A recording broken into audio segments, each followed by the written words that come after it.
Bien, buenas tardes con todos. Mi nombre es Ronald Moya, soy médico pediatra, trabajo en el Hospital Social, trabajo en el servicio de neonatología.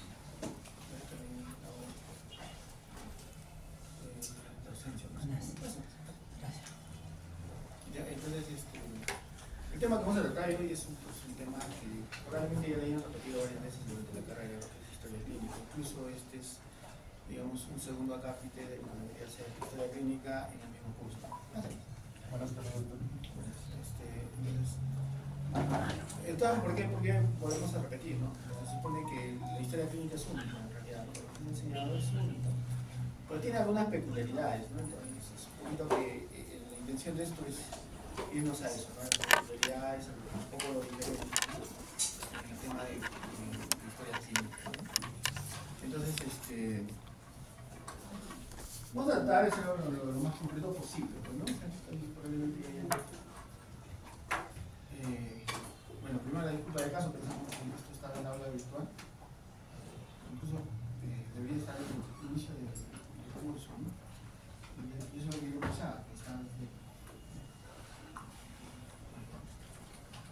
Entonces, para tener en cuenta que usualmente es clásico, pues, ¿no? Que nos han dicho que la historia clínica no solamente es un instrumento médico, sino también tiene una implicancia legal. Lo que nosotros escribamos o dejamos de escribir puede tener algún tipo de repercusión legal. No es lo típico, no es lo común, pero suele pasar, ¿no? Cuando tenemos algún tipo de problema legal, no va a bastar lo que tú digas, sino lo que está escrito y está documentado, y obviamente tienes que probar que está así, que el papel tenga ahorita todo, ¿no? Entonces hay que tener conciencia de esto, ¿ya? Pero un poquito, esto va a quedar un poco de lado, ¿no? Porque nosotros no vamos a ver esa parte de las implicancias, sino vamos a ver el tema de lo que vendría a ser la parte clínica, lo que nos importa, ¿no?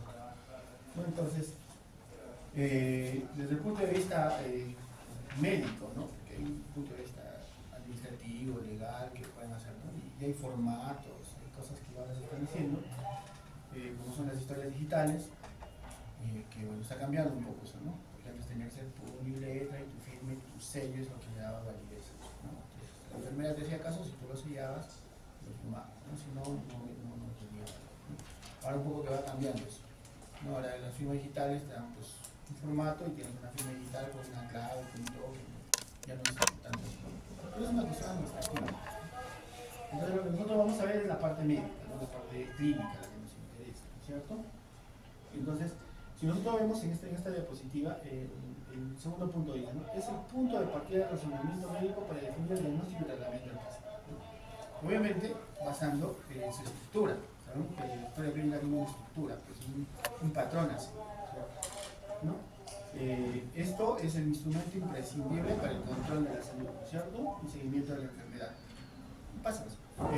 Pero no necesariamente también es así, ¿no? O sea, por ejemplo, en niños, no solamente vamos a ver en cuestiones de enfermedad, ¿ya? He sabido que, por ejemplo, ustedes como niños, en su momento le decían un control CRET, ¿no? Que era crecimiento y desarrollo y control del niño sano, ¿no?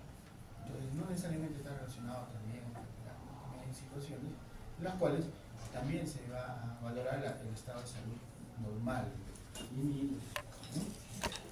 Entonces, el instrumento, la historia clínica es el instrumento utilizado por todos los profesionales de salud, obviamente. La historia clínica no es de patrimonio del médico, ¿cierto? Hay una parte donde rellena la enfermera, hay una parte donde puede rellenar algún personal de salud, pues un tecnólogo, puede ser algún nutricionista, un psicólogo, qué sé yo, tantas profesiones que van a hacer. Entonces, es parte, nosotros somos parte, ¿no? Pero en nuestro quehacer diario, historia clínica, ¿no? Así sea consulta, así sea hospitalización, emergencia, es consulta, ¿cierto? Esa es historia clínica. Entonces, como les venía diciendo, la estructura de la historia clínica es la misma. ¿Cuál más o menos cómo lo definen la estructura de una historia clínica, ¿no? Entonces, pues, supongo que ya lo han hecho cosas en medicina, en clínica, cuando han hecho medicina 1, es la primera vez que tienen el acercamiento a la historia clínica, ¿no? Ustedes que ya están en clínicas ya varias veces han visto historia clínica, ¿no es cierto? Entonces, ¿cuál es la estructura de una historia clínica? Al saber, o sea, yo voy a idea, digamos. No, nadie se explica, nadie Filiación. ¿Cómo? Filiación. Ya, filiación siempre, ¿no? Porque ahí va todos los datos, procedencia, ¿no? Todo. Muy bien, ¿qué más? Ya está.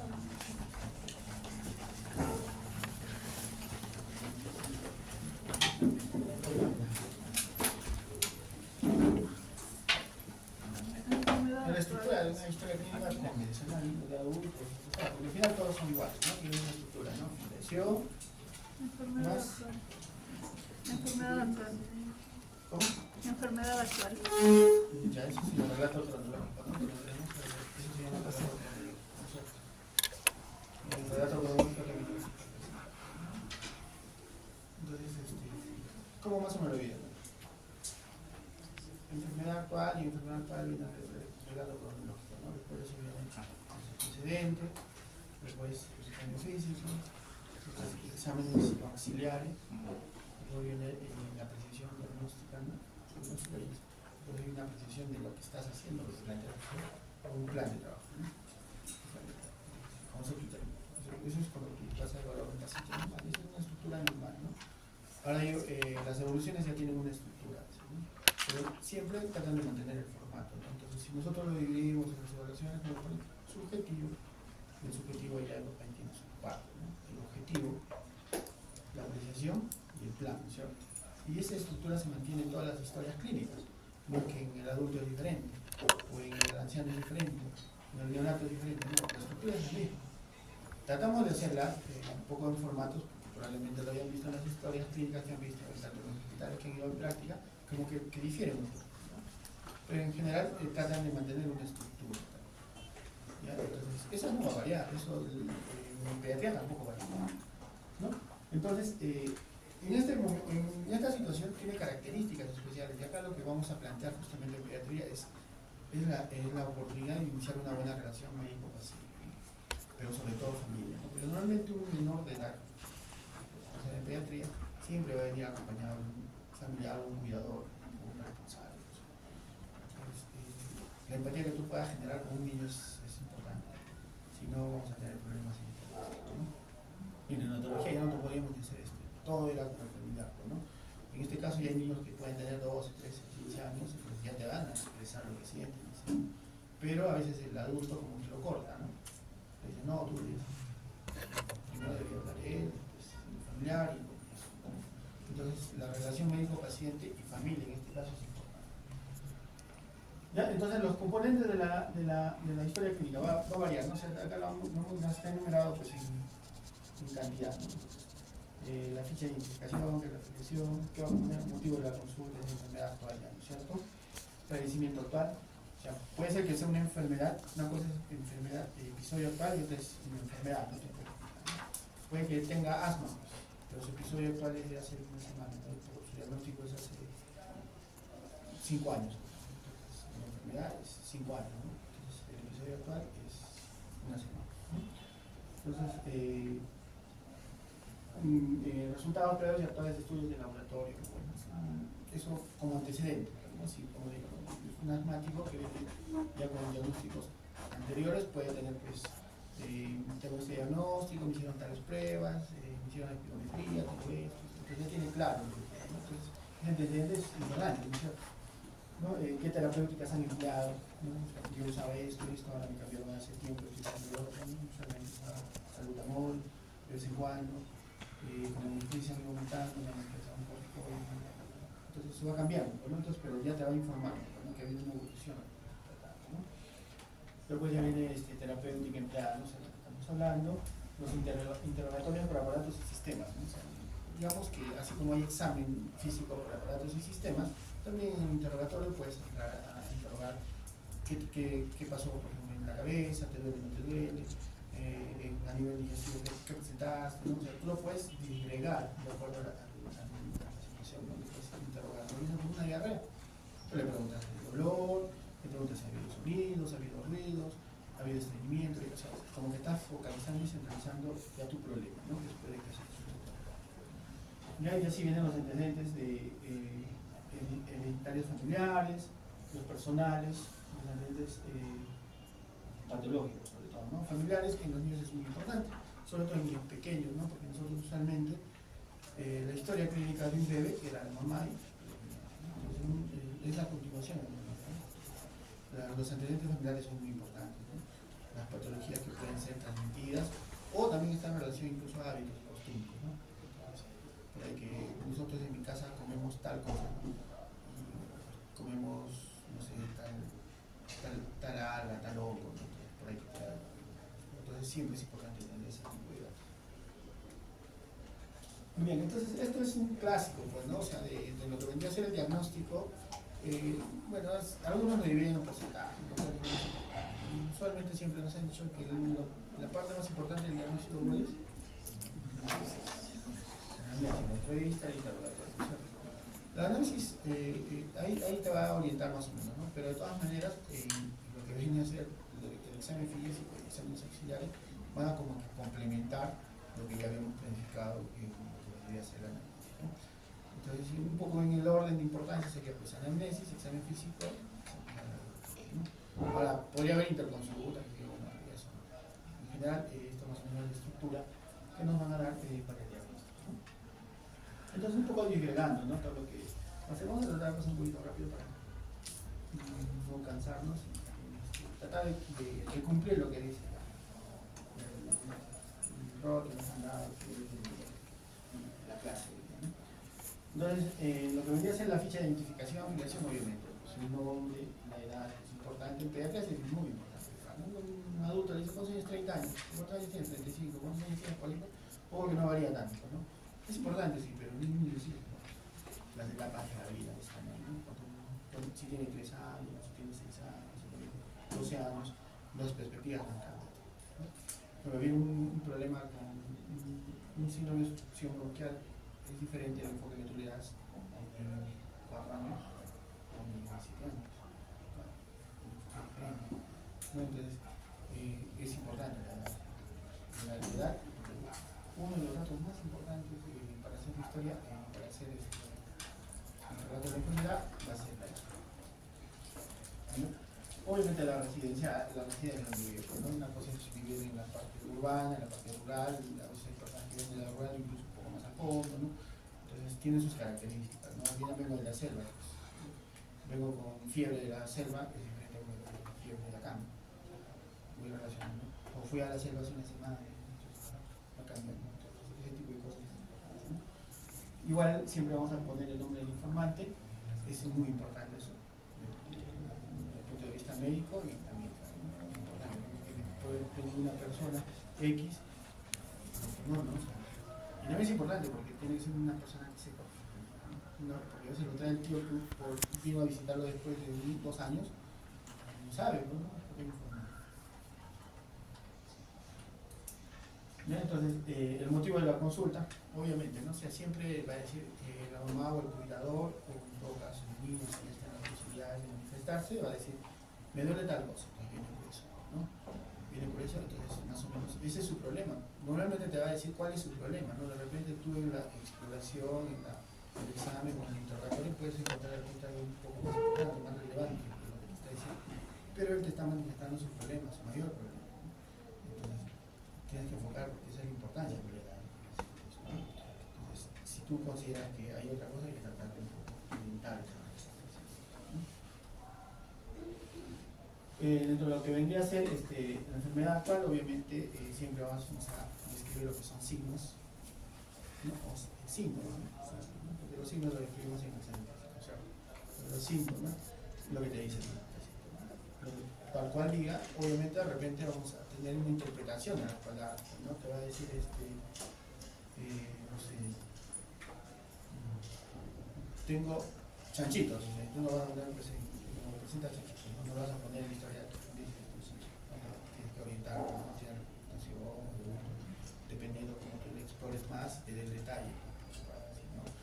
O elimina gases, elimina flatos, pero sí estás interpretando lo que estás haciendo, no le estás cambiando, le estás dando solamente el término correcto para que se pueda poner en la historia clínica, ¿no? Efectuar semiología de cada uno de los signos y síntomas. ¿A qué se refiere eso? Semiología. si habla de dolor, pues aquí se antigüedad, localización, intensidad, una descripción de todo lo que es el proceso. La semiología del dolor viene, ¿no?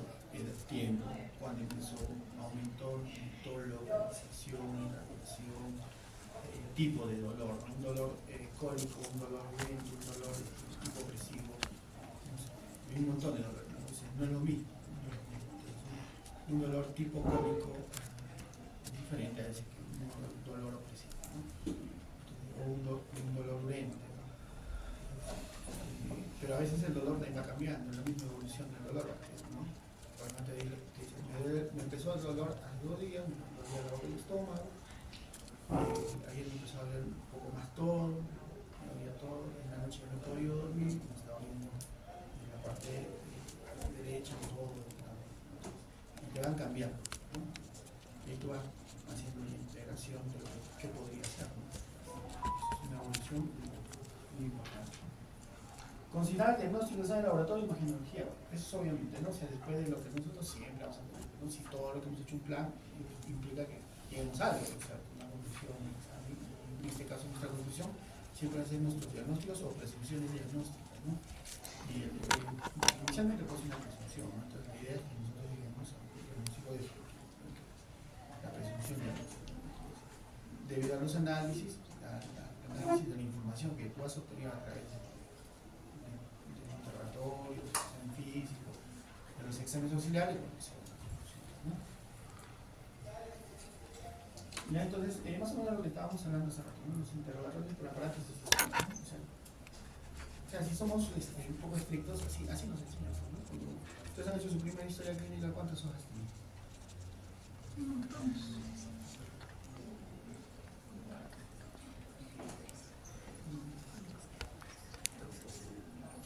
Es un montón, ¿no? Es un montón. Antes decían a mano, es un montón, 15 hojas. Es porque decían pues todo, ¿no? Obviamente con nosotros ya en la realidad no es tanto así, ¿no? Un poco más centrado, porque si todos esos 15 hojas de ejercicio se mueren, ¿no? Entonces a veces ingresan 5, 6, 10, un poco más difícil, ¿no? Y tienen sus características, ¿no? Porque supuestamente hay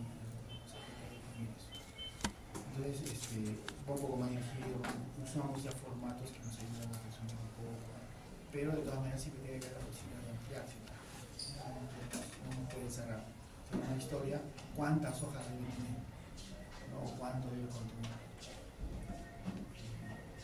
Una historia clínica no tiene, pues, debe tener lo que debe tener. Si entra bien y concreto, no tan extenso, bien, está bien. No porque hago más extenso, voy a de repente redundo más, ¿no? Entonces una historia clínica debe tenerlo, ¿no? En esta diapositiva lo que más o menos que se quiere demostrar es en esta línea estamos viendo una línea de tiempo, o sea, una línea de tiempo, ¿no? Entonces una evolución de una línea de tiempo de una enfermedad. Entonces, ¿cómo empieza esa enfermedad?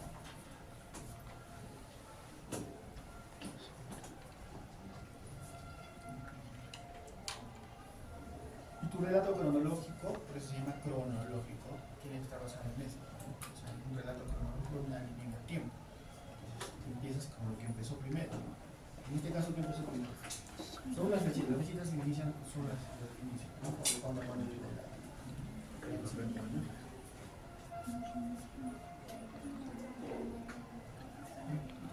empezó con rinorrea. Después, ¿qué presentó? Congestión.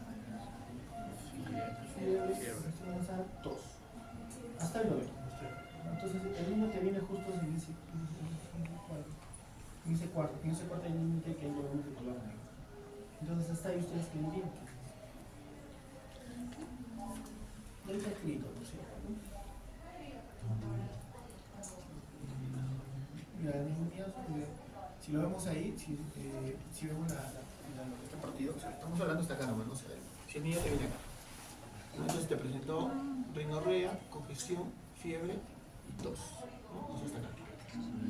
Digamos que es el tercer día, segundo día. Entonces, todavía no está, ¿no? O sea, la enfermedad va a ir produciéndose recién está empezando. En la historia natural de la enfermedad estás viendo esto recién, no estás viendo todo, no estás viendo todo. Entonces, acá en este proceso tú puedes hacer este diagnóstico.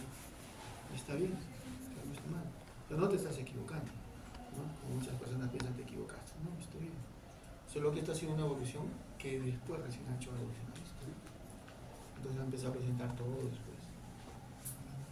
Pero pues cree que en realidad ya son cuestiones que no lo tenía que ver. Entonces tu relato cronológico tiene que estar bien definido, ¿no? Porque justamente esto te sirve para que tú te respaldes. Si tú no has hecho bien, no has nada, pues sí, pues no te queda diagnosticar si tienes tal cosa, ahí sí te pueden afectar.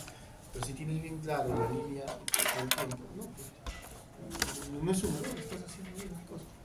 Pero lo que pasa es que la enfermedad se manifiesta así. Si viene un niño de 2 años, puede tener un proceso viral, ¿no? Puede ser una neumonía viral, ¿no? Porque ahí no dice neumonía bacteriana, puede ser viral. Tiene una evolución. Entonces es importante saber y conocer la línea del tiempo y el tiempo de enfermedad, la evolución natural de la enfermedad, ¿no? Es normal, ¿no? Es lo que más o menos trata de explicar esto, ¿no? Lo que ustedes tienen que hacer es describir eso, ¿no? El primer día presentó tal cosa, al día siguiente tal cosa, después presentó esto, y desde ayer tiene fiebre, todo, ¿no? Entonces, ya no solamente son síntomas, ¿no? Sino también síntomas, ¿no? Que ellos describen el examen físico, ¿no? Por ejemplo, de los créditos, ¿no? Entonces, es importante, y ahí ya cambia la cosa, ¿no? Ya cambia el tiempo. Entonces, la línea de tiempo, el relato cronológico es muy importante, ¿no? Solamente cuando tenemos este tipo de problemas, como ya sabemos, le decimos que venga al tercer o quinto día más o menos para hacer un control, para ver cómo está, ¿no? Este es un cuadro bien típico de lo que debería ser problema respiratorio, ¿no?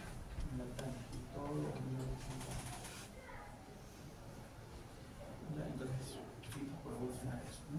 Entonces, dentro de lo que vendría a ser los antecedentes, obviamente los antecedentes del heredo familiar son importantes, ¿no? Si viene un niño con distrés respiratorio asociado, digamos, a sibilantes, ¿no? Y ya repetitivo, y el papá es diagnosticado como una persona tópica, y que la mamá también ha tenido nebulización, ha usado inhaladores ya en los 5 años, o lo usa actualmente, obviamente es importante, ¿no? O sea, ¿qué podríamos pensar? No todos los atópicos son asmáticos, ¿no? No todos los papás que tienen asma van a sus hijos, ¿no? Pero ya pues te orientan, ¿no? O sea, entonces es importante, ¿no? O tiene alguna deficiencia de algún tipo de secreción de vitaminas, o tiene fibrosis quística, digamos, el abuelo, y el niño tiene a repeticiones también los mismos síntomas, y por eso está pasando ese dato. Entonces es importante, ¿no? Podría tratarse una fibrosis quística, solo que estamos viendo otra cosa, encima no crece, ¿no? Entonces es muy importante, ¿no? Los antecedentes heredofamiliares son importantes, ¿no? Alérgicos, respiratorios, ¿no? Digestivos. ¿Qué problemas digestivos también hereditarios?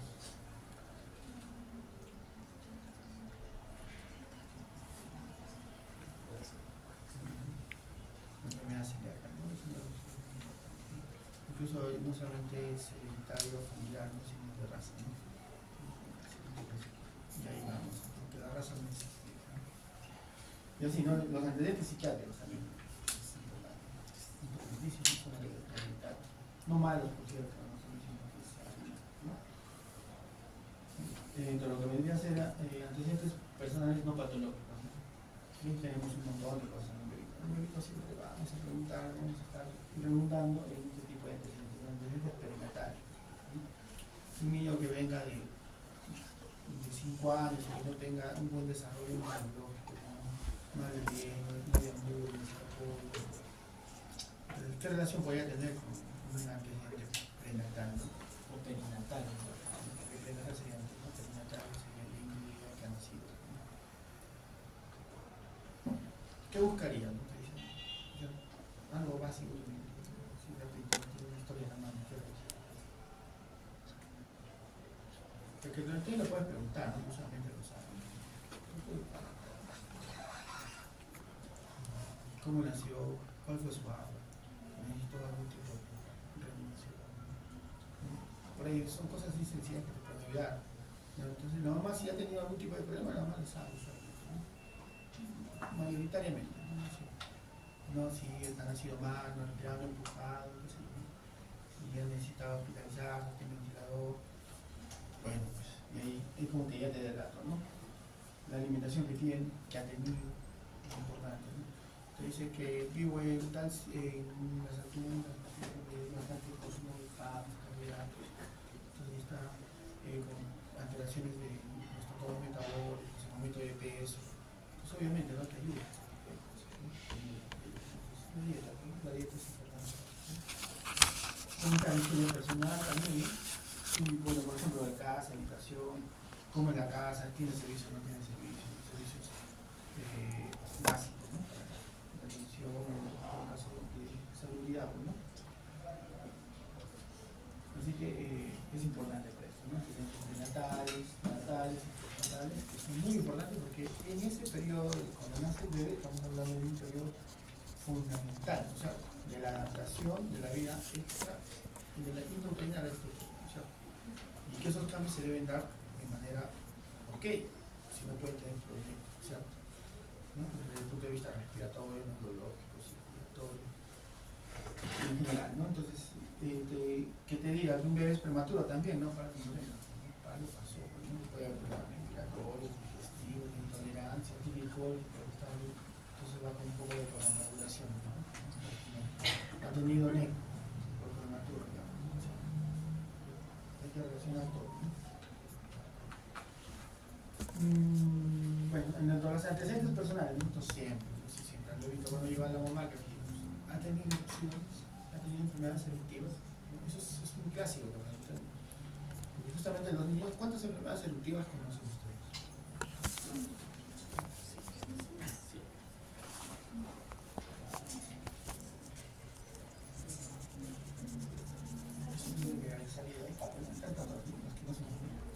¿Y nos pueden diferenciar ustedes?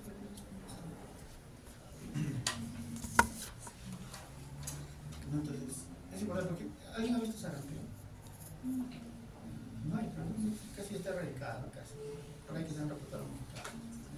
Bueno, entonces no sé, bueno, por último, de repente se nos pasa, ¿no? Lo vemos, estamos acostumbrados a una patología que, según el tema de vacunación que hemos cumplido en todos los años, está casi erradicada, ¿no? Pero sí es importante, ¿no? Una de las enfermedades eruptivas más comunes, ¿no? Que ahorita probablemente ya vaya a bajar tanto para la varicela, ¿no? Ahora con el tema de las vacunas probablemente va a bajar. Entonces, es importante, ¿no? Porque si viene, a veces vienen con dolor, erupciones, ¿no? Así, tipo de cielo estrellado, con algunas costras. Entonces, y a veces hay patologías que te cuesta diferenciarlas, ¿no? Entonces te dice, ¿te da varicela? Sí, ya le da varicela. Ya no es varicela, ¿no? Tengo que pensar en otra cosa. La varicela, uno la dice, sí. Pero hay otras enfermedades que pueden, sí. Una de las enfermedades que usualmente se confunden es el pirma nodoso. Entonces, tiene sus características, obviamente ya tiene sus tips ahí por ahí para que te des cuenta que es uno u otro, ¿no? Pero ya, pues, a primera vista puede generar un efecto. Igual la escarlatina, la roseola, ¿no? Entonces, eso es lo que vamos a ver, ¿no? Entonces, vamos a pasar un poco a lo que ya vendría a ser el examen físico. Aparte de teoría, un poco. El examen físico, eso es práctico, ¿no? Pero va a ser un poco un resumen de lo que debería ser el examen físico, ¿no? Entonces, algunos consejos, ¿no? Algunos consejos siempre es importante lo que tener en cuenta en el tema de la exploración del niño, ¿no es cierto? Entonces, evitar el llanto, pero no lo vas a gritar porque es un niño. Y pedirle a un niño que se comporte como un adulto tampoco es correcto, ¿no? Como pedirle a un adulto que se comporte como un niño tampoco, ¿no? Entonces, es su etapa, es su edad, entonces hay que entender eso, es un niño, y tiene que ser es un niño. Un niño explora, está activo, ¿no? Entonces, hay que entender esa perspectiva, ¿no? No esperes a realizar a un niño pensando que es un adulto a comprar un adulto, además que va a hacer caso, yo quiero que hagas esto, quiero que ocupe, quiero que para allá, quiero que le espere de tal forma, eso es todo complejo, ¿no? Sobre todo en cuanto más pequeños, ¿no? No, ya no puedes cerrar la puerta, no te lo no puedes cerrar un poco. Entonces, eso es importante, ¿ya? Entonces, ganarse la confianza del niño es importante, es un tipo posiblemente que un niño de confianza le va a poder desarrollar mejor y vas a poder garantizar mejor tu trabajo. Sobre todo, por ejemplo, un niño, cuando gana su control de desarrollo de un niño sano, que ver que se comporte justamente esos procesos demoran, que demora una hora para que el niño entre en un ambiente donde se sienta tranquilo, se sienta en confianza, y a partir de eso lo puedas evaluar con eficacia, puedes encontrar. Pero si encuentras un niño que quiere que en 3 minutos lo quieres evaluar, porque si estuviese predispuesto, si lo puedes hacer en 10 minutos, no vas a poder, ¿no? Entonces vas a consignar información incorrecta. Entonces es importante, o sea, no la confianza. Lleva tiempo, no es tan sencillo. ¿Ya? Entonces, permitir que los familiares con algunos instrumentos. ¿No? Obviamente, usualmente la revisión de un niño es con un familiar y puedes ayudar a algunas cosas que puedan ayudar a distraer. Eso se refiere, ¿no? Obviamente, ahora todo el mundo usa el celular, ¿verdad? Parece que. Y no es lo más recomendable, pero usar otra cosa. ¿No? Mira, si hay alguna maniobra agresiva, ¿no? Que requiera pues, una exploración específica, mejor esa le va a generar molestia o dolor. Hago mi aparato por sistema, porque realmente es sistematizado, pero esto es un poco del obvio y después ya. No porque que le tengas que hacer pues, una exploración de oídos. Un niño obviamente no está quieto, ¿no? Y le va a generar, después de eso vas a querer examinar otra cosa y ya no va a querer. Entonces mejor eso lo dejo para el último, ¿no? Entonces, le reviso las otras partes que son importantes y después ya me voy al último para que después ya no esté tranquilo, ¿no? Después, esto es importante, es una exploración de las partes de los genitales de los niños, usualmente es muy superficial, muy rápida también, ¿no? Y siempre tiene que tener consentimiento de la persona mayor, responsable, estas cosas, ¿no? No vayan a ser que vayan y de frente la revisen y después van a salir en el periódico, ¿no? Pendientes debidos y demás. Si no quiere, no quiere, ¿no? No puede. No se podría, ¿no? Pero o sea, la regla es que no puede. Ahora tendrías que tener la sagacidad de convencerle que se deje revisar, muy el familiar. Eso ya es parte del trabajo, ¿no? Menos no te vas a enojar, ¿no? Te vas a enojar, ¿no? El niño está haciendo travesura, con que va, no, lamentablemente es un niño. ¿No? Entonces el punto acá es que muy bien, entonces es una de las características del examen físico del niño, ¿no? Que usualmente también se debe hacer en los adultos, ¿no? Tanto prometiendo los adultos debería ser, es muy raro, un poquito que se obvia. A veces cuando ya va algo más dirigido a los adultos, bueno, ¿no? Pero en los niños sí es importante, ¿no? Entonces, ¿qué son estas las medidas antropométricas? ¿Para qué nos sirven? Usualmente vamos a valorar por desarrollo, ¿no? Desarrollo como estoy viendo, ¿no? Entonces hay una diferencia entre desarrollo y crecimiento, ¿cierto? ¿No? ¿Qué valoro con crecimiento? ¿Qué valoro con desarrollo? ¿Esto qué mide? Crecimiento. Entonces estas medidas justamente nos van a servir para estándares que existen, ¿no? Que a veces ni siquiera son del país, dependiendo. Usualmente no lo son. Son buenas tablas de la violencia, usualmente. Pero son estudios que hay mostrado que nos dan para percentiles que deberían seguir los niños para pensar que están bien, ¿no? Porque en realidad deberían ser más aplicados a nuestra realidad, que de repente eso cambia un poco, ¿no? Y además en un niño de la selva, de la cosa, de la temporal, sin embargo son estándares, ¿no? Entonces esto nos van a ayudar a prevenir que el niño está creciendo bien, está subiendo el peso normal, ¿no? Entonces eso nos ayuda a prevenir. Nos dan, pero no es que haya que crezca, ¿no? Eso traduce que está bien alimentado, ¿no? Está traduciendo que va probablemente tener un buen desarrollo. Es importante esto, ¿no? Entonces es una de las características fundamentales, ¿no? Todos hemos sido niños, todos hemos pasado por esto y sabemos que lo primero que te hacen, te miden, te pesan y hacen tus curvas y ves si estás bien o no estás bien. Entonces es importante en los niños hacer ¿no? El peso, la talla, la superficie corporal, que ya es una asociación, ¿cierto? ¿No? Una asociación de la superficie corporal, es una asociación de peso y talla, ¿cierto? Perímetro cefálico, perímetro torácico, ¿no? El perímetro cefálico, sobre todo en niños pequeños, neonatos, está en relación directa a lo que vendría a ser el desarrollo. El perímetro cefálico está lleno, no está lleno por las cosas adecuadas. No necesariamente significa que haya bien, pero si hay un crecimiento adecuado, podría estar tendría que estar ser estudiado si está pasando algo. ¿Okay? Entonces, las medidas antropométricas, ¿no? Entonces, la relación de peso para edad, peso para talla, talla para edad, índice de masa corporal, dependiendo de las edades. O sea, el índice de masa corporal realmente vamos a usar a partir de un poco más grande, no hay menores. ¿No? En menores de 5 años vamos a usar la relación más de peso-talla, peso para edad, talla para edad, ¿no? Que ya lo van a hacer después cuando lleguen, creo. ¿Ya? Entonces, después de eso viene lo que vendría a ser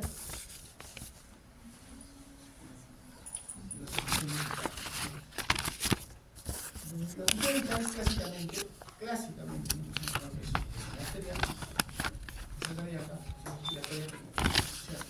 saturación es una función vital.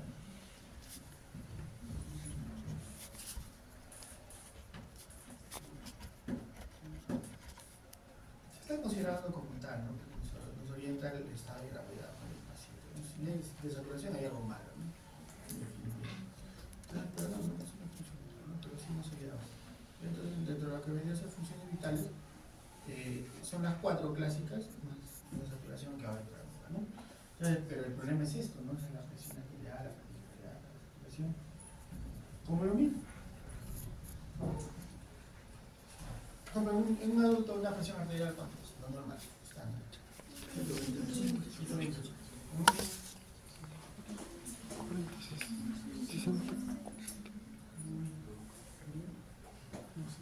La frecuencia respiratoria en un adulto.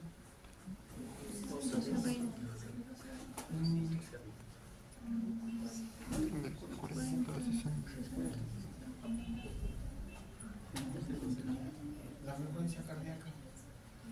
110. Viene ya las complicaciones del niño, ¿no? No tienen, o sea, están valoradas. Un neonato es diferente a una lactancia escolar, a la adolescente, hospitalaria. Entonces, usualmente lo que vamos a usar en estos casos es un cuadro referente. En realidad vamos a presentir, así como hay una curva de crecimiento, ¿no? Entonces es un cuadro bastante sugerente, ¿no? Que podríamos encontrar en la escala de los niños, que es variante. Entonces, ¿tú te acordarías todo? No siempre hay algo que te tienes que acordar, ¿no? Siempre tienes que saber más o menos. Entonces, más si te hablo de percentil, el que percentil está mucho. Y por ejemplo, en el manejo de niños en UCI sí se maneja con percentil. La hemodinámica en los niños es muy difícil. Entonces, se manejan con percentil. Para ver si está hipotensado, entonces eso, hipogénese, ese tipo de cosas, es con percentil. Es un poco más fino, ¿no? Entonces, tiene su característica, o sea, ya no es tan sencillo. Pero más o menos por ahí los cuadros referenciales les puede ayudar para que se encuentren, ¿no? Por ejemplo, en neonatos, ¿qué cosa respiratoria? 60. Por eso 50 o 60. Bueno, el precio en realidad varía, ¿no? Tiene muy parecido. Pero más o menos en la área ya sabemos, nos orientamos. ¿Ya? Entonces, no es tan sencillo. Entonces, siempre que vas a ver que tenemos cuadritos, usualmente por eso tenemos cuadritos que nos auxilian. O ya pues ahora es más fácil, ¿no? Ya tengo mi aplicativo, tengo mi foto de una torre, ¿no? Pero eso no lo van a tener muy fácil, ¿no? ¿Ya? Entonces, ¿qué significa lo que vamos a hacer en una inspección general? Porque normalmente un examen físico empieza por ahí, ¿no? Tiene revisión general o revisión general, ¿no? Entonces, tú ves a veces desde que entra ya estás viendo eso, ¿no? Te está entrando a la consulta, digamos. Ahora no te das cuenta, más o menos qué edad es, más o menos. Pero básicamente lo que vamos a ver en infección general es el estado general. Está bien, la primera impresión que tú vas a decir es está delicado, no está delicado, está delicado. O sea, esa es tu primera lo que tú vas a hacer. Si ves a un niño mal, no vas a decir, ya, obviamente tienes que hacer algo. Por ejemplo, en lo que vendría a ser pediatría, la triada, color, estado de conciencia y la perfusión, ¿no? Uno se decide si está bien o no está bien. Entonces eso tú lo puedes hacer solamente viendo y tocando. Entonces es una inspección general que ayuda a eso, ¿no? A determinar si está bien o está mal. Necesita algo urgente o puedes atender de manera, ¿no? O definir algo concreto, ¿no? Entonces obviamente hay una inspección ¿no? de edad, de sexo, obviamente, ¿no? Solamente incluso mirando puedes a veces diferenciar no siempre, ¿no? Más en un niño, ¿no? Porque un niño a veces la cabeza larga, no significa, ¿no? Pero pues, digamos que sí hay diferenciación, ¿no? Cómo está su estado nutricional, el estado de alerta, la expresión facial, camina, no camina, que un niño de 10 años que no camina, pues, hay algo, ¿no? Si te dices su estado basal por alguna condición, pues, pero si caminaba y ahora no camina, tiene algún movimiento espontáneo, las características del blanco también, una característica importante, ¿no? La que parece un gatito, ¿no? Un gato, ¿qué patología es esa?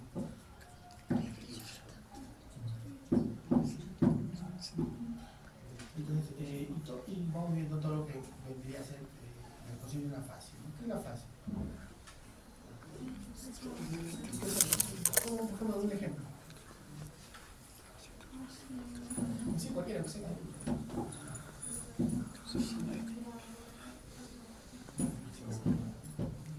¿Qué representa fase?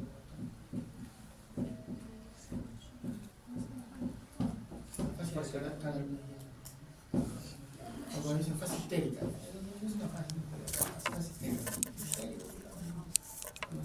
Fase de una hiena. Preguntas, pero de manera espontánea, ¿no? O sea, con las corticoides ya puedes quedar gente. Entonces, ese tipo de cosas, ¿no? Describes una fase que la fase da unas características, ¿no? Pero tú lo ves y es una fase da. ¿Qué tiene una fase da? Implantación.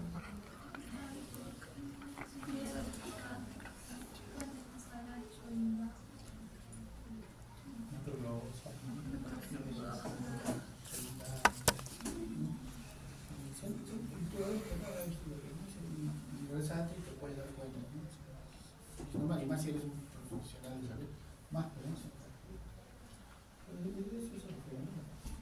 A la inspección general, obviamente, ¿no? O sea, cuestiones, como te lo puedes describir, cuestiones graves, ¿no? Una de las condiciones más importantes de los bebés, y es por eso que tenemos ahí el ejemplo, de cuidado y la deshidratación. Y es por eso que sacerdote les decía que el tema de hipovolemia, el tema del manejo circulatorio, en un bebé es difícil, en un niño es difícil. Muchas veces hasta sus presiones están normales y a punto de minutos después se chocan. El niño se condensa hasta el último, ya no tiene de dónde y se cae para las cosas. La deshidratación es un tema que tenemos muy en cuenta y tenemos bastante cuidado. Entonces, la fase obviamente, ¿cómo lo ven ese deshidratado? ¿Cómo lo describen?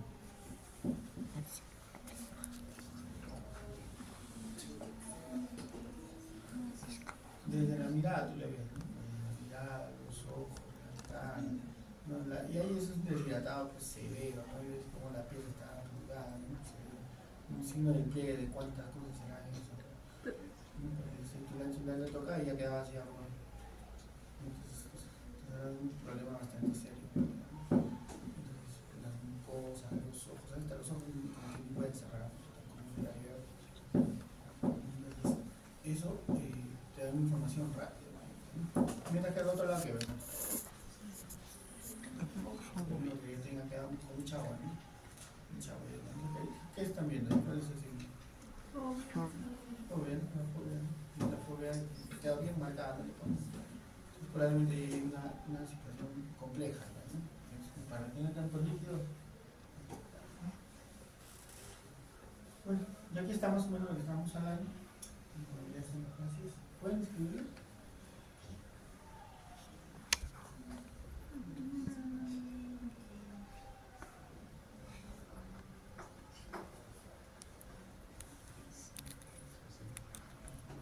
No, que justo en la parte de arriba, en la parte de arriba que vemos. La boquita, ¿no? O sea, una especie de pajarito. ¿Cómo se llama la parte?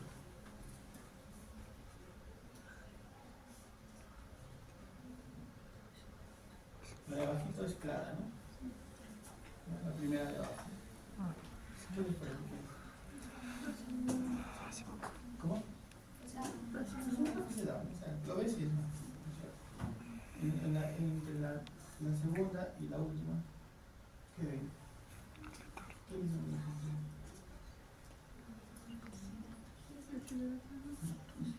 Probablemente es deshidratación, pero ¿qué les llama la atención?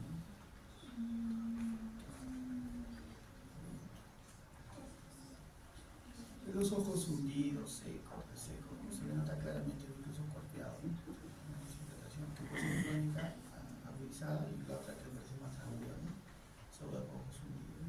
Solamente cuando hay una deshidratación crónica, a largo plazo, como que compensa, ¿no? De alguna manera, no tiene síntomas tan severos como estamos viendo. Pero una deshidratación así crónica es difícil, ¿no? Solamente el agua es lo conseguimos donde sea, ¿no?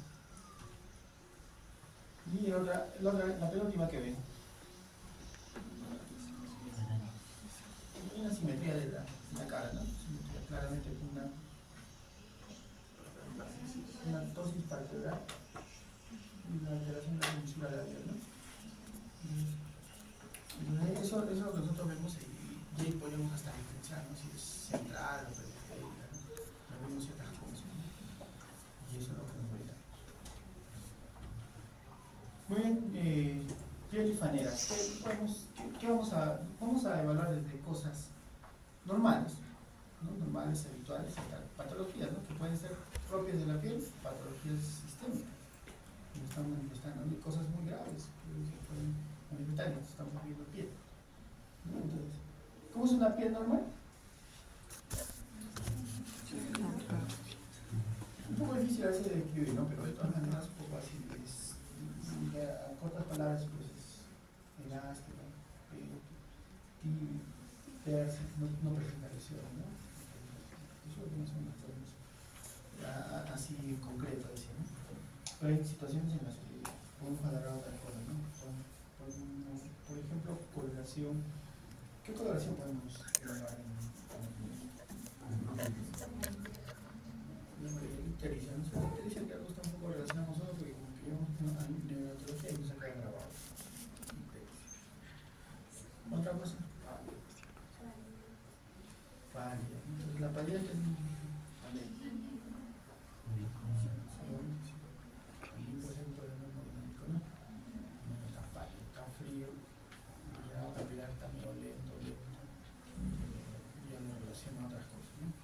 cianótico, lo puedo ver, pletórico, ¿no? O sea, todo, ¿no? Aquí se ve pletórico. Y solamente viendo color, ¿no? Solamente que no solo eso, ¿no? Vamos a hacer correlato, ¿no? Pero estamos en la de piel, ¿no? Pero la humedad también, ¿no? La humedad obviamente es un reflejo también directo de lo que es el estado humedad, ¿no? La sensibilidad a la temperatura local y generalizada. Obviamente, usualmente la temperatura que tomamos es la de piel, ¿no? Los láser mide eso, ¿no? Pero también podemos hacer temperaturas centrales como la carne, que es otra cosa, ¿no? Pero usualmente vamos a hacer temperatura de piel, ¿no? ¿Qué más? Sensibilidad es importante, ¿no? Incluso sensibilidad no solamente estaríamos evaluando piel, ¿no? Sino también el estado neurológico, ¿no? Cómo están las conexiones, segunda neurona, que es un poco más complejo, ¿no? A partir de la piel, ¿no? Las erupciones, ya hemos hablado un poquito de eso, erupciones, todas las erupciones que puede haber, en los niños de cualquier cosa, y y a veces vienen que estaba con todas las erupciones habidas y por haber llegado al consultorio y se le pasó, ¿no? Llega acá y se le pasó y te dice, pero termina. Entonces, así son los niños, ¿no? Antes decían, si ya un niño enfermo en la emergencia, corre porque cuando llega va a estar sano. Son sanos, quedan en la nebulosa de papá. Entonces, es importante. Menos cicatrices, edemas, ¿no? Eso ya son cuestiones un poco más, digamos, como secuelas, ¿no? Secuelas, ¿no? O sea, tiene una varicela, quedan con cicatrices, ¿no? Entonces, ya, pues es normal, ¿no? O sea, es esperable una secuela, ¿no? Los hemangiomas, petequias. Los hemangiomas, ¿qué son los hemangiomas?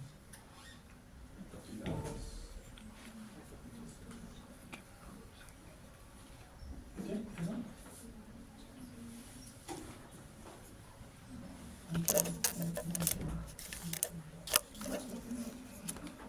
Hay varios tipos, ¿no?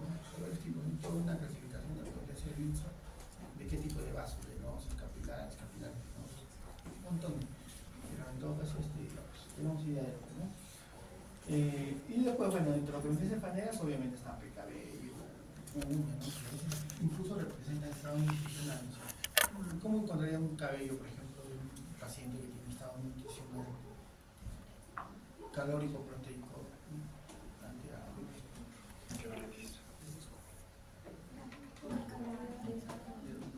pajizo, cesar, quebradizo? Te da idea de lo que está pasando, ¿no? Te da un síntoma más para que tú asocies con el más, de repente su peso, tal, su equipo, ya vas generando más datos, ¿no? Igual resulta, ¿no? Bueno, la población tendría que explicar qué cosas estás comiendo, ¿no? Ahora sí, bien, están majados, no sé lo que se utiliza. Es comida, ¿no? Es fruta, ¿no? Entonces es una dieta rica en qué? Beta caroteno. Es muy clásico, ¿no?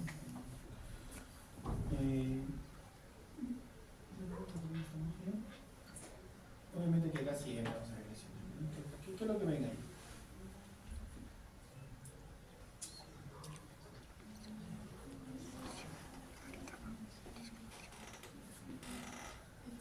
¿Qué les parece?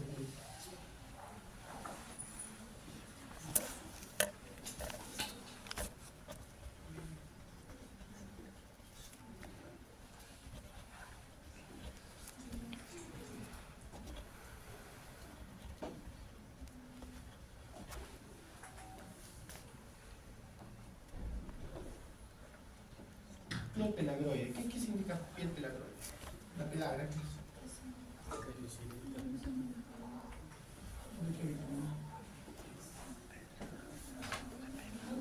Las vitaminas D. Entonces, a veces nos ponemos a filosofar tanto, ¿no? ¿Qué pasó? Infección, se quemó, ¿qué pasó? Entonces, tener esos datos es importante, ¿no? Es muy importante. Gustavo, es un problema cotidiano, ¿no? El tema de la ¿qué se dedica a la pareja? ¿Cómo la escribirían en fisiopatología? No es lo tan sencillo. Que ven todos los días, muchos familiares.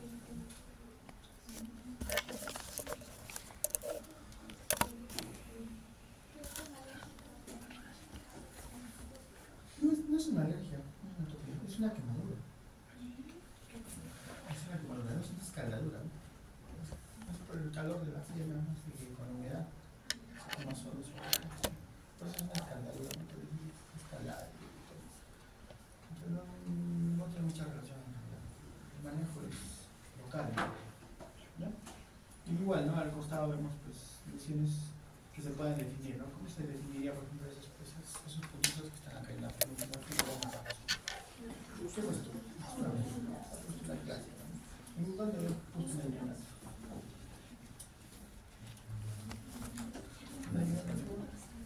La mamá viene, ¿no? Tiene que estar rojiza y la presencia es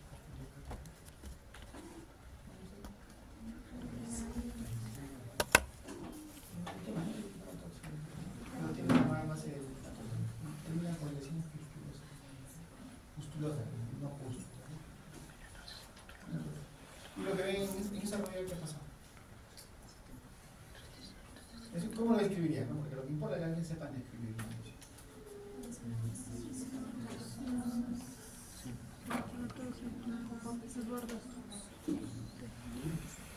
Tiene continente, ¿no? Continente y un modo está definido. Normalmente, ¿en qué tipo de situaciones? Por ejemplo, ¿no? Porque puede ser muchas cosas.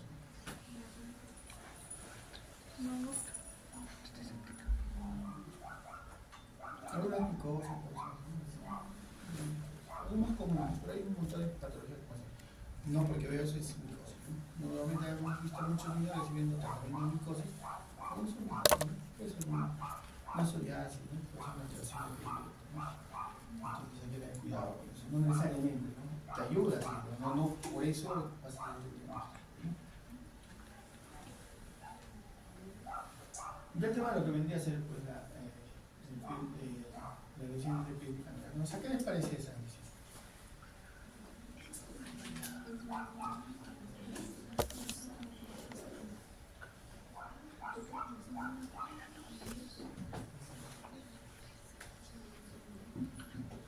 Es una lesión característica que, mira, y ella hace que ponen pues, cómo ha sido, ¿no?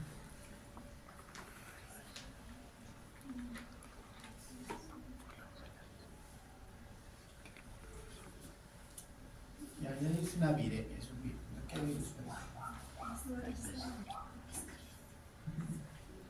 No, no es.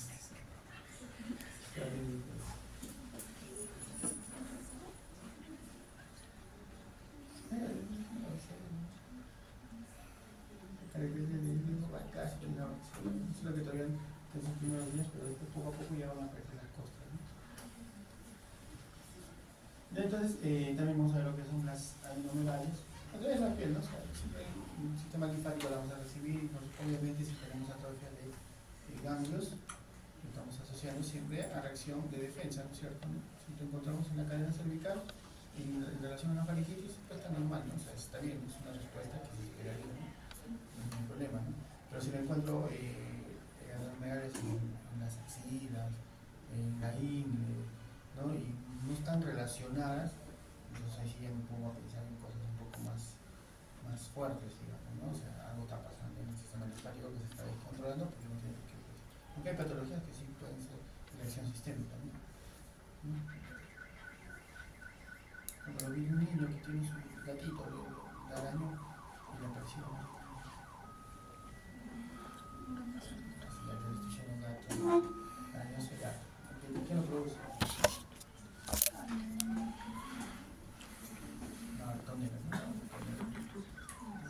Obviamente sí, voy relacionado con buscando. O sea, no se trata, le encontré la muerte. Porque es una ilusión. Pasar primero, creo. Un humor, me parece importante. Estamos demorando mucho. ¿Hasta qué hora es la clase? 3:30. Bueno, dentro de la cabeza, desde la morfología, de cómo es la cabeza, vamos a describir, dentro de sentido, esa parte normal. Vamos a ver también algunas alteraciones, ¿no? Por partes, una alteración en el párpado, otra alteración en la nariz, una alteración en la boca. O sea, cada parte tiene su, ¿no? Si hacemos una semiología amplia, pues tenemos un montón que revisar, ¿no? Cabello, implantación de igual ojos, ¿no? El tamaño del ojo, son simétricos. Nuestros ojos son iguales, son simétricos. Siempre hay una variación, pero no son muy significativos, ¿no es cierto? Que pasan solamente desapercibidas, pero tienen unas características, ¿no? Que puede estar relacionado a algo, ¿no? En niños pequeños ahí habla de sutura, ¿no? ¿La sutura cuándo se cierra? ¿La sutura del año, la sutura posterior? 4 días. Ahora veo un niño amarillo, tiene 2 años y tiene fontanera posterior abierta. Puede ser un hipotiroidismo.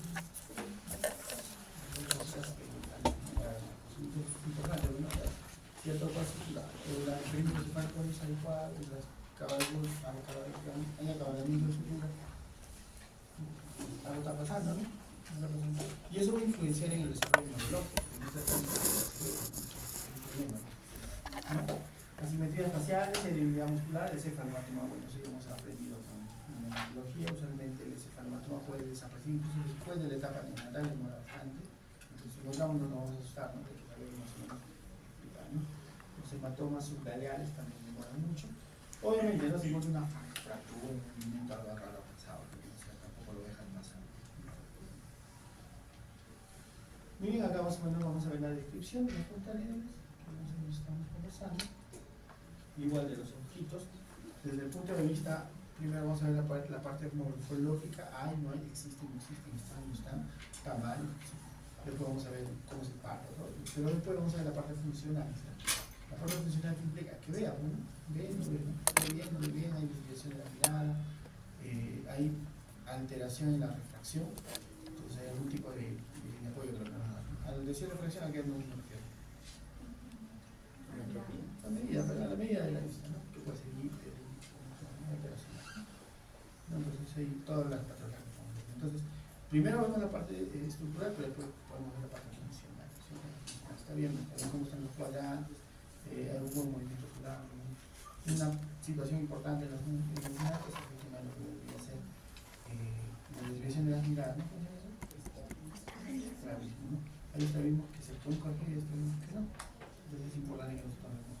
¿No? Ahora, por ejemplo, cuando nosotros ven un niño de 2 meses, y el control que, o sea, un niño normal, tendremos que tener la capacidad entre los 3 y 2 meses de ver si fija o no fija la mirada. Sigue o no sigue los estímulos visuales. En los 3 meses. Entonces, han venido a un examen normal, pero tú tienes que saber, tener cierta acuciosidad, ¿no? De eso se trata esa reflexión, ¿no? Entonces a veces es un poco más complejo hacer entender a un niño sano. Pero cuando me duele el pie, ¿no? Pero cuando viene un niño de crecimiento y desarrollo, tiene que ser. Entonces lo que vamos a ver es la parte funcional, la parte morfológica y la parte funcional, como en todo, ¿no? Ya hay algunas patologías, pues en los libros podemos encontrar, ¿no? ¿No? Entonces, no se te ha puesto. Entonces, ya es un poco la funcionalidad que estábamos hablando, ¿no? Obviamente a veces el reflejo rojo es también se ¿no? Pero a veces seguimos encontrando problemas posteriormente, ¿no? Entonces, eso es normal también, como medios generales, no lo hacemos, pero debemos hacerlo, ¿no? Entonces, no es difícil, ¿no? Obviamente, ¿no? Si tenemos una conjuntiva roja, es un signo de ojo rojo, que lo más probable es una conjuntivitis en todas sus variedades, ¿no? Porque hay conjuntivitis alérgica, infecciosa, todo lo que lo pueda haber. ¿Y abajo qué estamos viendo?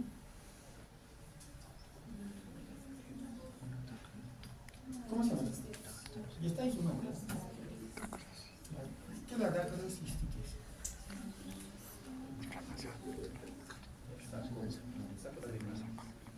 Una infección o una obstrucción del conducto nasogástrico. Y es bastante común. Probablemente niños pequeños también. Entonces, es una tumoración. El tratamiento no es tan complicado, ¿no? Usualmente es extracciones o que con masajes y a veces el uso concomitante de un antibiótico que usualmente se asocia a la infección, ¿no?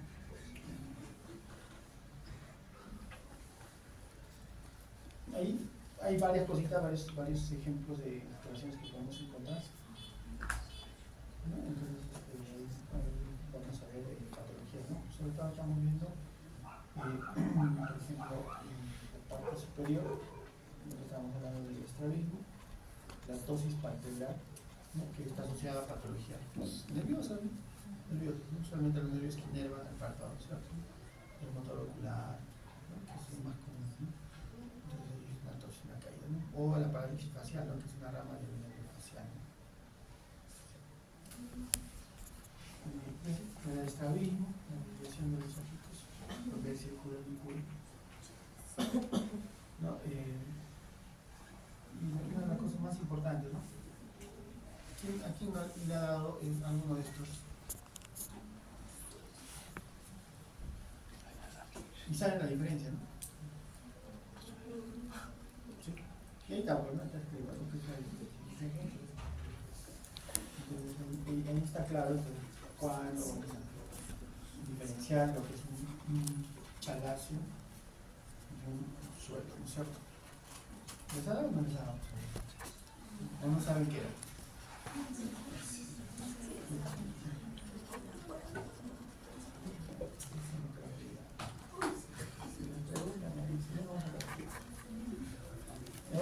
Oídos obviamente primero siempre la parte morfológica es igual, existe, no existe, microondas, no hay ausencia, ¿no? Entonces es agenesia de oídos y está relacionado con las cosas, ¿no? Por ejemplo, me das un niño con agenesia de niños, ¿por qué lo relacionan? Morfología renal, ¿no? Ahí tiene una relación no tan alta, pero ya, entonces mejor la hago por supuesto. Nació lejano y al vino nada, nunca lo estudiaron, nunca lo estudian, ¿no? Si es que tiene algún tipo de repositorio, nada, no tiene problema. Pero si de todas maneras existe la posibilidad, mejor estudiarlo, ¿no? Entonces, o una microtia, ¿no? Una agenesia del conducto auditivo. Obviamente te tendrías que haber dado cuando nació. Porque lo revisas, ¿no? Eso es una revisión. Pero a veces le pasa, ¿no? Parece que tiene como un esbozo del oído, pero no del conducto, ¿no? Entonces, ahora que la ausencia del conducto no quiere decir que el niño sea sordo, ¿no? Entonces, hay muchos niños que no tienen los pabellones auriculares, incluso tienen agenencia del conducto y tienen una visión, no de repente normal, pero llegan a tener una muy buena visión, nochero, ¿no? O sea, no significa que no vaya. No, ya, hijito, ya está. Pero sí necesita que lo diagnostiques y vaya al especialista para que reciba sus tratamientos y se pueda ver una recanalización del conducto auditivo para que pueda llegar al estímulo auditivo adecuadamente, ¿no? O algunos dispositivos que se puedan usar. Entonces sí es importante. Entonces, desde la estructura, ¿está o no está? Y además en la definición tiene, hay ausencias, son ambos, ¿no? O no están los dos, o sea, tiene que hacer la descripción. Y desde después pasando por su implantación, ¿no? La implantación baja, ¿representa algo? ¿No representa algo? ¿En qué asociación está la implantación baja? ¿No? Porque normalmente la vamos a asociar con trisomía 21 o a las trisomías en general, en realidad, ¿no? Trisomía 21. Entonces. Pero hay mosaicos de trisomías que a veces no te das cuenta que realmente sí, entonces por ahí que te puede ayudar, ¿ya? Entonces, y después obviamente la validez auditiva, ¿no? Entonces, normalmente, por ejemplo, en el tamizaje del Perú está considerado el tamizaje auditivo, que deberíamos hacer algún extranjero. ¿Cómo le hacemos?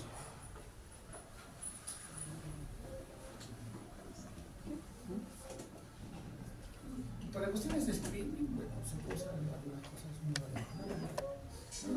Las emisiones autoacústicas son las examen de elección que debería ser, ¿no? Pero también hay otros, ¿no? Otros exámenes de escribir.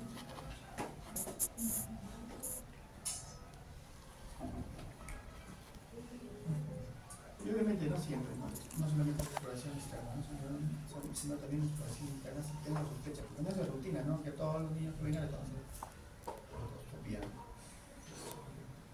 Porque a veces como que nos han enseñado que tenemos que hacer todo, no todos lo vamos a hacer, ¿no? Obviamente a quien lo requiera, ¿no? A quien lo necesite, ¿no? Una cuestión bastante común es que es la otitis, ¿no? La otitis media, que puede ser supurativa o no supurativa, ¿no? Que genera a veces molestias, dolor, incomodidad. Entonces ahí sí, ¿no? Para que vean la integridad del sonido. Ahí sí. Boca.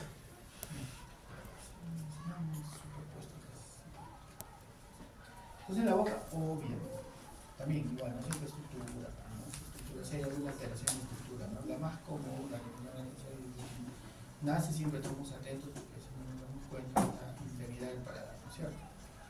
La integridad del paladar. Pero normalmente un niño grande obviamente ya se habrán dado cuenta, ¿no? Los mamás, los patos, no se dan cuenta, ¿no? Rara vez va a pasar desapercibido, que alguna vez con el muy posterior puede pasar desapercibido, ¿no? Pero en general se te das cuenta, ¿no? Y alguna alteración en maxilar, por ejemplo, ¿no? A veces hay hipoplasia, ¿no? Eso también está en la boca, ¿no? O hay la tracción de la mandíbula posterior, ¿no?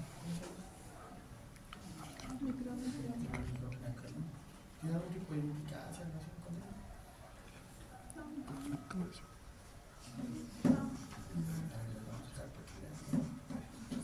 Entonces, ese tipo de situación lo tengo que escribir, pero no se me puede pasar esa situación. Yo tengo problemas de alimentación, y no lo escribo eso. No, vamos a hacer una. Muy bien, entonces, y todos los contenidos, bueno, por ejemplo, dientes, ¿no? O sea, a tanta edad tiene que tener tantos dientes, a tanta edad tantos dientes. Entonces, yo no sé si hay una descripción. Esto más o menos tenemos la descripción de eso, ¿no? Un modo autograma, ¿no? Un bebé, vamos a ver, que queda más o menos, van a aparecer los dos. La dentición inicial la queda en promedio, ¿no? Pero hay niños que hacen con dientes, ¿no? Y no se llama malo también, ¿no? Pero más o menos en promedio. Justo para que empiecen a comer, ¿no? En este caso de la lengua, ¿no? Hay que hacer una pequeña descripción, ¿no? Con lesiones, son pequeños, son grandes, algún tipo de alteración, que no es muy común, pero puede aparecer, ¿eh? Y las amigas, explorado por la faringe, siempre voy a dar una descripción de una de las cosas que más describimos, las amigas, ¿no? Entonces, pero ¿qué pasa, no? Si me dicen, en el examen físico de un niño de año y medio te viene la descripción de las amigas. ¿Qué pensaría tú? ¿Qué buscaría?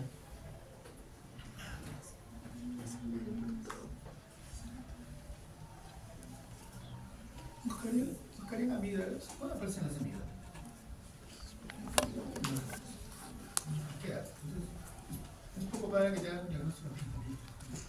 Si empezara lo dudaría, ¿no? Lo reviso. Las amígdalas estarían van a aparecer a partir de 2 años, 3 años. Un promedio, ¿no? Siempre va a haber excepciones, ¿no? En medicina es nada de excepción. ¿Ya? Entonces, si hay alguna excepción, cuando hay excepción, hay tacos, inflamado, sudado, ¿no?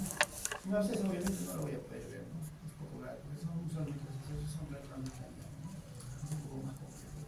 Con mucha preciosidad, los techos, no sé, bien difícil. Igual la nariz, vamos a hacer una descripción, es importante, porque hay a veces también alteraciones de la estructura, de la forma de la nariz. No hay ninguna nariz perfecta, aunque ahora muchos tratan de hacer una nariz pero ahorita, en realidad, la nariz usualmente es un proceso evolutivo, entonces cada personalidad recuerda la necesidad. Entonces, la nariz, pero sí, ¿no? Hay que, por ejemplo, no hay que ver la permeabilidad, ¿no? Esos niños que no pueden respirar, tienen algún problema, que van enfermando la garganta, entonces va en relación a la estructura, no pueden respirar, ¿no? Entonces hay que ver, ¿no? Si hay atresia de cuanas, hay hipertrofia de cuanas, ¿no?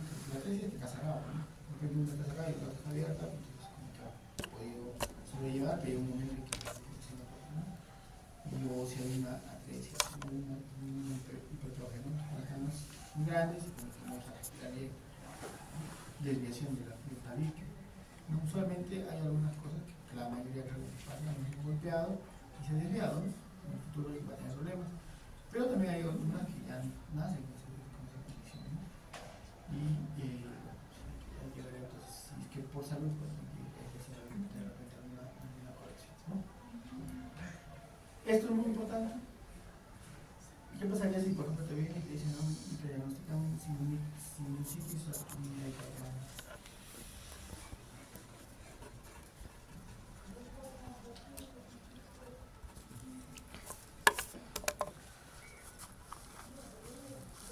Entonces, eso ustedes lo que tienen que tener claro, ¿no? Los niños nacen con los cavidades,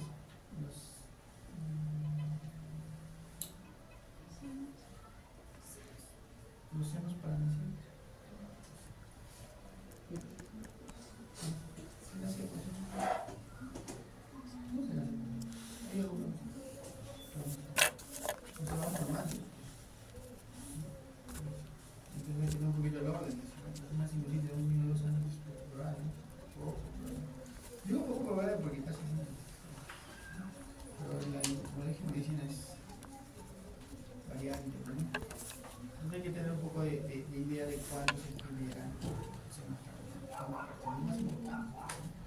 posiciones para analizar el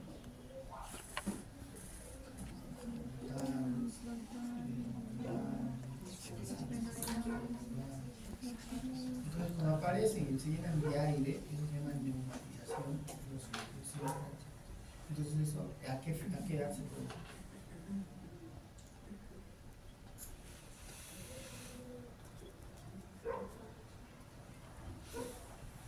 ¿Ya? Entonces,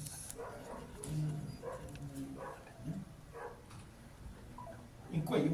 Bueno, el cuello no hay muchas estructuras, ¿no? Es más que la forma del mismo cuello. Y si hay una malformación evidente, ¿no? Pero la importancia de esto es usualmente siempre vamos a ver el tiroides, cómo está, ¿no? Y si ha habido algún tipo de alteración directa pues en algún músculo o estructura, pues estructura ósea en músculos, y algunos vasos importantes y nervios, es un lugar de paso, ¿no? Por ahí pasa todo, ¿no? El cerebro puede haber algún tipo de alteración, pero siempre vamos a un punto aparte es siempre la tiroides, ¿no? Y finalmente llegamos a tórax. Tórax, siempre vamos a ver la forma, ¿no? Hay forma de tórax. ¿Qué formas conocen?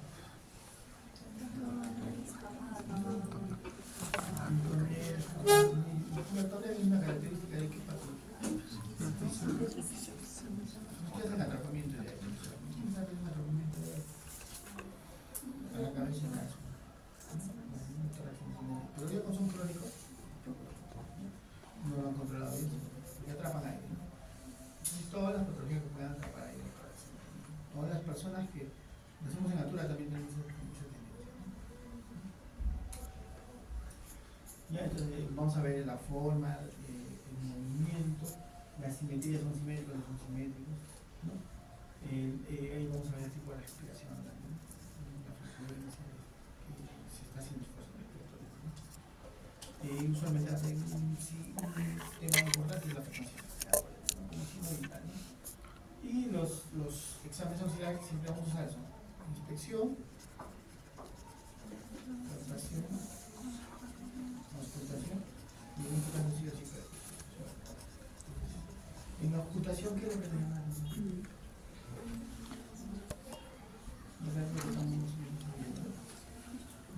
En la inspección vamos a mirar todo lo que nos hablamos. En la palpación, ¿qué es? El freno. Y vamos a ver con la palpación puede ver una ampliación, ¿no? Todas se mueven, se mueven simétricos. ¿El frénico qué es?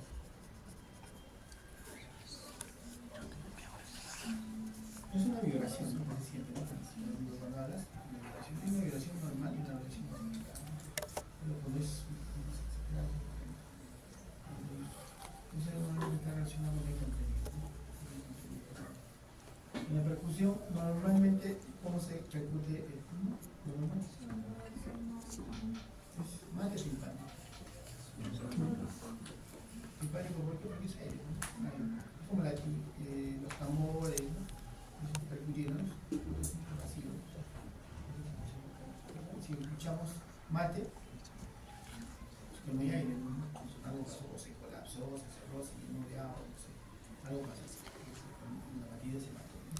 Entonces, usualmente cuando tenemos una neumonía importante, cambia, ¿no? Porque el aire y esa protección de humedad o agua, cambia, ¿no? Entonces, genera fusiosidad, ¿no? El punto y el agua mate, la producción, ¿no? Entonces, ¿no? Y en la ocultación, lo normal que escuchamos en una ocultación, ¿qué es? Murmullo vesicular. ¿Qué significa murmullo vesicular? El aire pasando.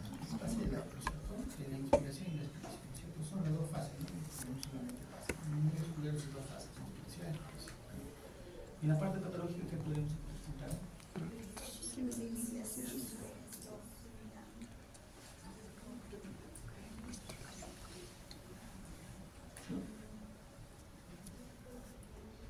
Hay muchos, uno de los sonidos más característicos, más importantes es los respiratorios, ¿cierto? Pero hay varios tipos de respiratorios. ¿Qué tipo de, o qué estructuras son? ¿Cuál? Los crepes,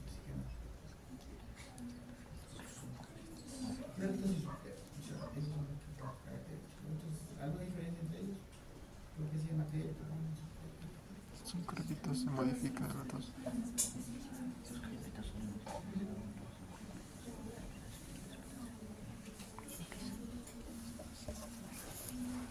El crépito y el subcrépito tienen relación. Al sonido se escucha igual. Es el tiempo en que aparece. El sonido se escucha en un determinado ciclo de respiración y el otro se escucha en todo el ciclo de respiración. Pero cuando lo escuchas, o sea, si lo escuchas, suena igual. Solo que uno suena un poquito y el otro suena todo. Entonces hay que saber. Y están relacionados a patologías, ¿no? El crépito, ¿a qué estructura se relaciona? Es un crépito. O sea, eso es biología, ¿no?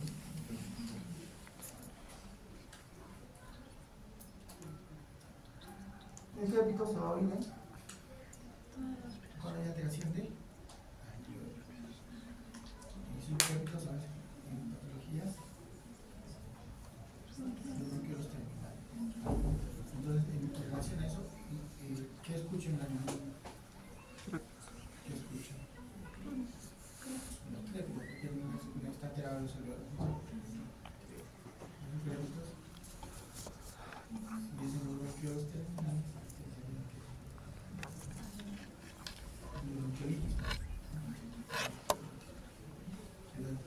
Estamos viendo, y solamente por escuchar puedo diferenciar y puedo saber de qué estoy tratando, ¿no es cierto? O, por ejemplo, cuando hay una alteración de tipo intersticial, no puedo escuchar así.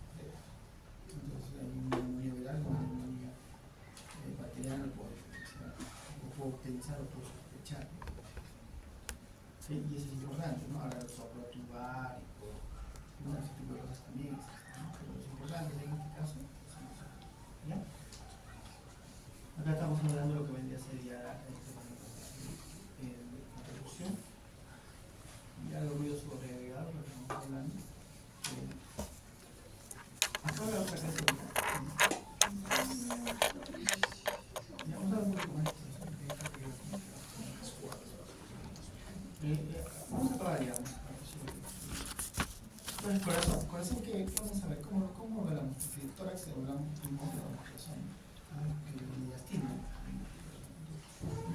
¿Hay formas de evaluar? Sí. ¿Podemos hacer una inspección? Sí, se puede ver intención de danza un poco no convencionalmente, al contacto se puede decir. ¿Qué es el contacto?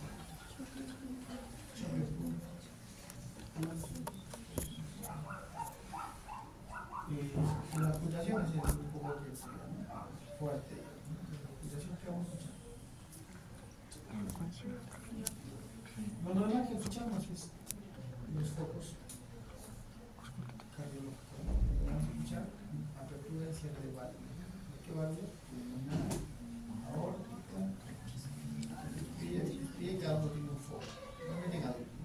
Cuanto más chiquitos es, más difícil. Un neonato, por ejemplo, se describe que no se podría diferenciar. Una duda de diferencia. No hace una simbología diferente. Pero es difícil, ¿no? Vamos a valorar básicamente eso. Aperturas, cierre de válvulas, si hay alguna alteración en ese nivel, o si hay soplos. Los soplos que sí.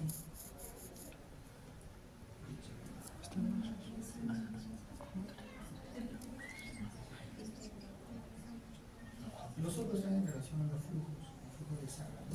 Son las cantidades. Cuando ustedes cuando han llevado biofísica les enseñan los flujos laminar y no hay nada, normalmente los vasos tienen una secuencia de diseñados, no hay problema. Pero cuando hay alteración en los vasos o en las cámaras que no están diseñadas para eso, genera turbulencia. ¿Qué es lo que vamos a escuchar? Las turbulencias generan soplo. Entonces, soplo, entonces el soplo puede ser, le clasificamos en grados, ¿ya? Entonces, pero el soplo en general no representa, no es que el soplo grado 1 es menos intenso, porque ser menos intenso que el grado 4 es más grande el efecto, más perfecto, no necesariamente. hay cosas que soplan un poquito, pero tienen una repercusión muy importante.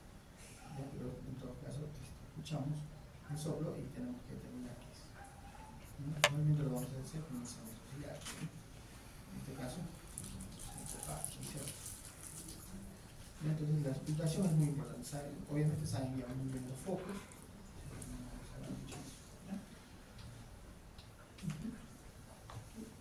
Ya vamos a evitar los focos, ¿no es cierto? Ahora vamos a ver lo que es abdomen como tal. Nosotros vamos a hacer una exploración viendo el plebe.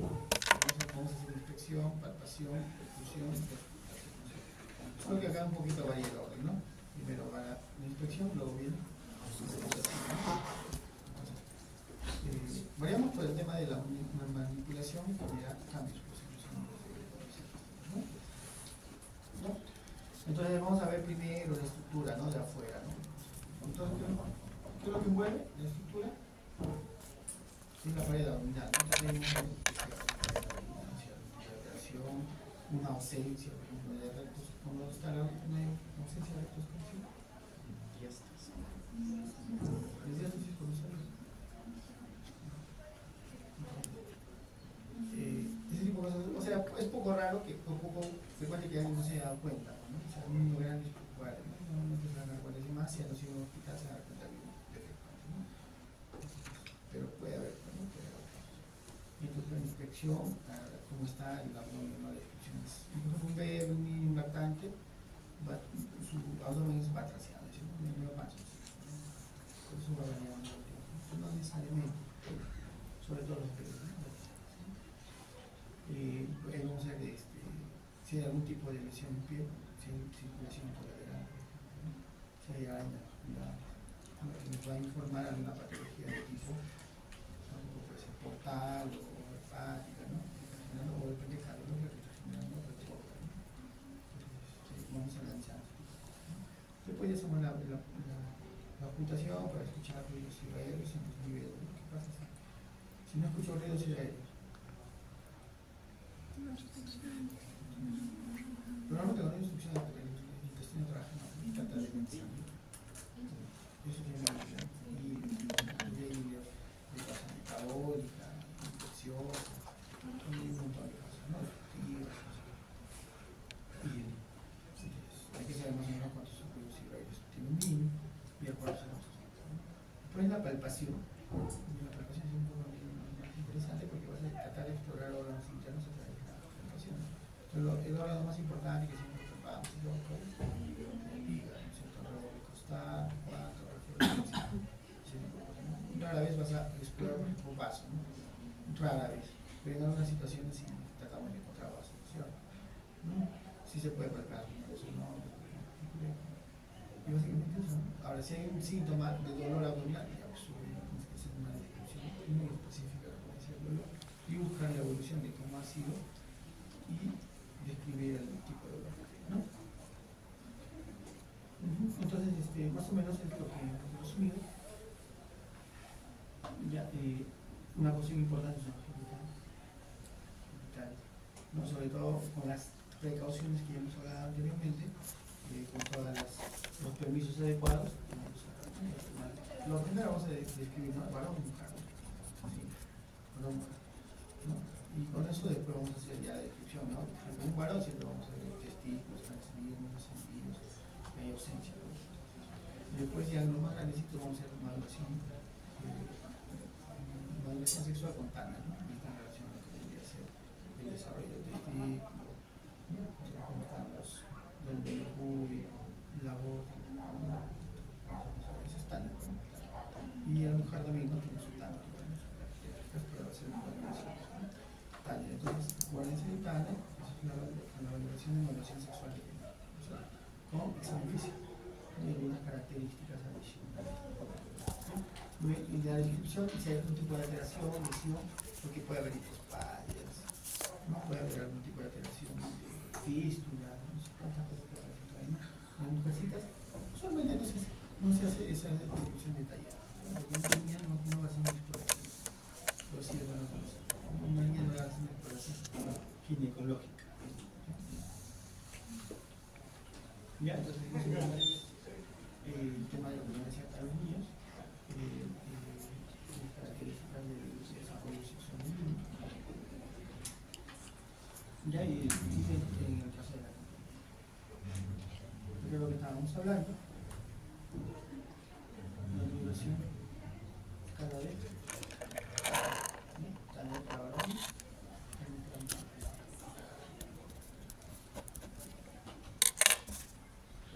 Bueno, las malformaciones anorrecales usualmente eso lo vamos a determinar pronto, ¿no? No en una situación así, probablemente va a pasar excesivo o simplemente se complicamos en emergencia, ¿no es cierto?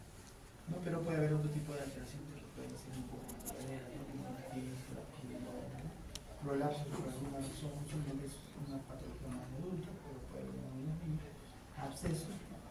Y una descripción normal de lo que vendría a ser brutal, ¿no? Tampoco es una inspección rutinaria, tampoco es una inspección que a todos cuando extremidades, obviamente extremidades siempre va a haber lo que vendría a ser lo que vas a describir, hay un ¿no? Porque cuando no hay, pues una ginesia, ¿no? Puede haber una ginesia de un dedo, una extremidad, incluso todas las extremidades, ¿no es cierto? Es una descripción de las agenesias. Y después de eso, si hay o no hay, ¿no? Está presente el niño. Si no está, ya pues es una.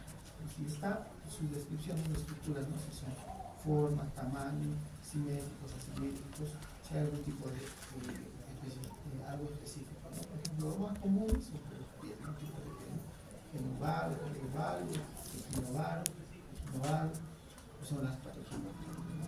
Entonces, cuando un pie insable, un niño de 5 años, claro, tiene los dientes separados. Sospechar sífilis.